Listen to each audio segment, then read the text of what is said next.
যে আমাদের ক্যাফে একটা নতুন খাবার আর কি চালু করেছি কাল থেকে, সেটা আজকে আমরা বানিয়ে একটা নিজেরাই খেয়ে টেস্ট করছি। কালকে টেস্ট করেছি, যে কোনো জিনিস খাবার বানানোর আগে আমি আগে নিজে ট্রাই করে তারপর কাস্টমারকে দিই, এবং আমি কালকে ট্রাই করেছি, আজকের টেবিলে বসে ট্রাই করছি এবং একটা ভিডিও বানাচ্ছি, বানিয়ে আমি বন্ধুদের কাছে শেয়ার করছি।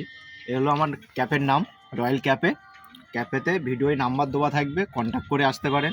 আমার লোকেশানটা হলো মাদারতলার একটুখানি আগে কদবেলতলা নামে পরিচিত। একটু কারণ বিশেষে মানে কোনো কারণের জন্য আমাদের আগে নাম ছিল চায়ের আড্ডা, আমরা এখন নামটা চেঞ্জ করে রয়্যাল ক্যাফে করেছি। এটা হচ্ছে চিকেন মোগলাই, সঙ্গে আলুর দম আছে, মানে কাশ্মীরি আলুর দম। আচ্ছা, ওপরে মিউনিক্স, চিল্লি সস, সব কিছু মশলা যেরকম আমাদের সিস্টেম, আমরা সবকে দিয়েই সব কাস্টমারকে একই রকম দেওয়ার চেষ্টা করি। এটা হচ্ছে কাশ্মীরি আলুর দম। তাহলে চলো এখন একটু খেয়ে ট্রাই করি।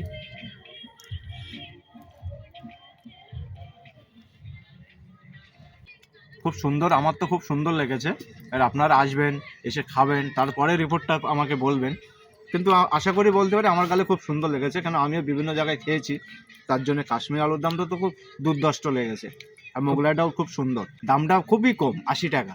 আর এমনি ডিম এগ নিতে গেলে 60 টাকা, আর চিকেন 80 টাকা।